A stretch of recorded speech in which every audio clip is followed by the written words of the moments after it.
গাজীপুরে দুর্বৃত্তের হাতে সাংবাদিক মোহাম্মদ আসাদুজ্জামান তুহিনকে কুপিয়ে হত্যা করার ঘটনায় তীব্র নিন্দা জানিয়েছেন বাংলাদেশ জামাত ইসলামের সেক্রেটারি গোলাম পরওয়ান।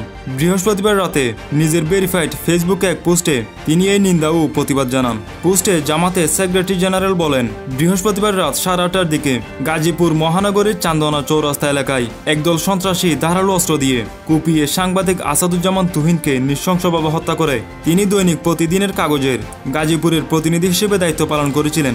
আমরা এই নির্মম হত্যাকাণ্ডের তীব্র নিন্দা ও প্রতিবাদ জানাচ্ছি এবং এই ঘটনায় গভীর উদ্বেগ প্রকাশ করছি। আমি মরহুমের রুহের মাগফিরাত কামনা করছি এবং তার শোকাহত পরিবার পরিজনের প্রতি গভীর সমবেদনা জানাচ্ছি। গোলাম পরওয়ান বলেন, আসাদুজ্জামান তুহিন গাজীপুরে চাঁদাবাজি সংক্রান্ত একটি লাইভ সম্প্রচার করেছিল। ওই দিন রাতে চাঁদাবাজ চক্র তাকে নিষ্ঠুরভাবে কুপিয়ে হত্যা করে। এর থেকে স্পষ্ট বোঝা যায় দেশে আইনশৃঙ্খলা পরিস্থিতির চরম অবনতি ঘটেছে। যেখানে একজন সাংবাদিকই নিরাপদ নয়, সেখানে সাধারণ জনগণের নিরাপত্তা কোথায়? এই নির্মম হত্যাকাণ্ড জাতির জন্য আশীর্বাদ সংকেত। বর্তমান সরকার মানুষের জানমালের নিরাপত্তা নিশ্চিত করতে চরমভাবে ব্যর্থ।